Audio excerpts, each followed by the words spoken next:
Good evening, everybody. Welcome in. This is the Monday edition of Front Row, certainly on a very important news night in the Akron area, and for that matter, all around our area. I'm Jim Donovan. And I'm Lena Lai. Yes, we continue to follow our breaking news out of Akron tonight. Ohio Attorney General Dave Yost announcing a grand jury has decided not to indict 8 Akron police officers for the shooting death of Jayland Walker last June. Our team is in the field covering all angles for us tonight. Neil Fisher is at the Justice Center as the city prepares for potential protesters. Isabel Lawrence was at the city press conference that wrapped up about an hour ago. Carmen Blackwell has been with the Jayland Walker family and the legal team who have been speaking following the grand jury's decision, and we'll be getting to her in just a couple of minutes. But we begin with Attorney General Yost, who says the grand jury panel made up of 6 women and 3 men, including 2 black jurors, decided that the officers were legally justified to use deadly force.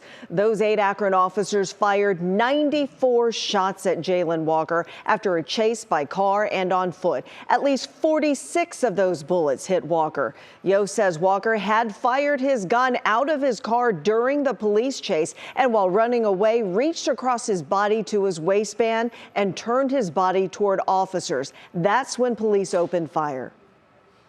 Multiple officers, each making an independent judgment about a threat and acting independently to neutralize that threat, creates a dynamic that amplifies the use of force exponentially.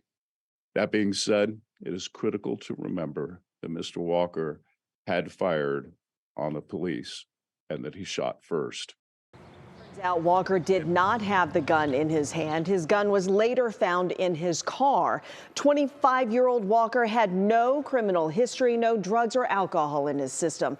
Prosecutors would not speculate on a motive, but we do know that Walker had just lost his fiancée, and next to the gun that he left behind, a gold wedding band. Now, as you can tell, a lot has been going on. So about an hour ago, a press conference with Akron's mayor, police chief, and deputy mayor of public safety wrapped up. City leaders urging peace for those who are planning to protest. Yeah, and we have learned that an internal investigation will be underway into the Akron Police Department. Our Isabel Lawrence joins us now live in Akron with more on this. Isabel, what can you tell us? Lena and Jim, good evening. As you can see, I'm in downtown Akron, where some businesses have already decided to board up. As you mentioned, the message from city leaders there echoing what we've heard from the community throughout the day today, for everyone to peacefully protest if they feel so inclined to demonstrate. But interestingly, we did learn about that internal investigation into the Akron Police Department. So here's what we learned about that just about an hour ago from that press conference. Police Chief Milet saying the investigation and review will look into this incident and will examine training and instruction, police procedures, and tactical judgment. Now, once review is done, they'll see if policies or procedures were violated or if any policies will need to be changed. The report will then go to the police auditor for review. And the findings of that review will be made available to the public. That's according to Chief Milet. So I asked him at this press conference about the timeline of this investigation, when we will be learning more about it. And here's what he replied. It's beginning now. Time frame wise for completion, I don't have an answer for that. We're going to take as much time as we need to. We just got the investigative report, as everybody else did when they were watching the Attorney General's press conference. There's a lot of information to go through. And that investigation is going to help inform our internal investigation. So just as soon as it's done, we'll make it public. Now, of course, we will continue to follow up on that internal investigation. Police Chief Milet, they're also sharing this evening that we will not be learning the names of the officers involved in the shooting death of Jayland Walker. He says there are still threats against them and their families that he described as active and credible. And so for safety reasons, we will not know their identities. However, he said that those officers will remain on administrative duties. Jim and Lena. All right. Isabel Lawrence live from Akron. Isabel, thank you. Meanwhile, the Akron Fraternal Order of Police just released a statement tonight, and it reads in part, quote, "This incident is a tragedy for our entire community, including the family of Jayland Walker, as well as the officers involved. Many officers work their entire career without discharging their weapon. A split-second decision to use lethal force is one that every police officer hopes he or she will never be forced to make. Each and every officer involved cooperated fully with an independent investigation conducted by the Ohio Bureau of Criminal Investigation." And breaking tonight, the University of Akron has moved all of its in-person classes to remote learning right now.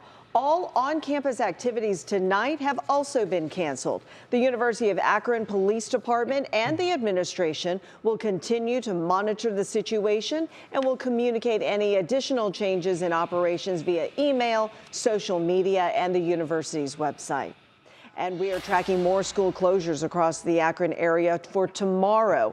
We have listed them on your screen right here. All of Akron public schools will be closed tomorrow, and after-school activities have also been canceled.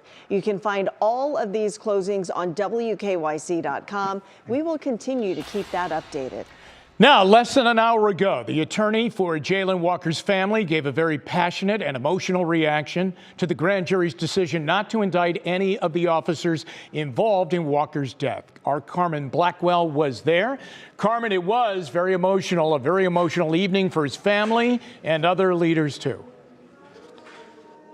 Oh, Jim, this entire church was so heavy. All of the hearts here obviously broken. We watched as the Walker family walked down the aisles of this church and headed up right here onto the stage to talk and speak at the podium here earlier. We mainly heard from the family's attorney, Bobby DiCello. What he told us was that he was told that an indictment was going to be handed down to at least one officer, and he's deeply disappointed that that did not happen. Now, we also saw Pamela Walker here. That's the mother of Jayland Walker. So saddened and heartbroken. She couldn't even find the words to speak to us earlier. But we've also seen a number of groups in support of the Walker family that have been advocating and supporting and protesting for Jayland Walker's life and death and his rights here, too, that spoke, including Congresswoman Amelia Sykes. Take a listen. Our community deserves a chance to heal and move forward, which we will do, we must do, and we will do together. And while we navigate our collective uncertainty around what happens next, one thing is certain: I will be here. I will be here with you. Akron is my home.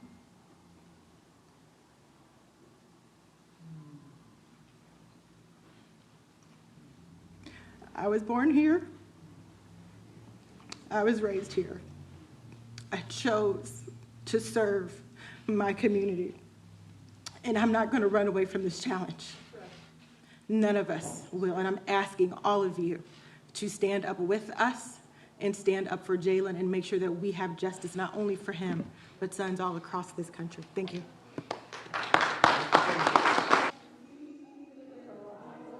You could hear Congresswoman Sykes getting choked up there. There was a number of groups, too, as well, like Akron Urban League and the Freedom Bloc, also the NAACP, that were in here supporting the Walker family, too, as well. Also deeply disappointed and in tears here as well, too. Now, I just want to recite a couple of different notes that we took away from Attorney Bobby DiCello earlier. He said that the names of Akron officers that were involved in this case are being kept unreleased.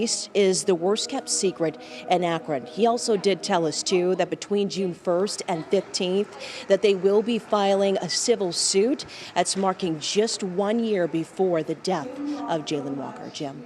Carmen, thanks for that. Certainly a press conference that had emotion spilling out as the entire press conference carried right here on Channel 3.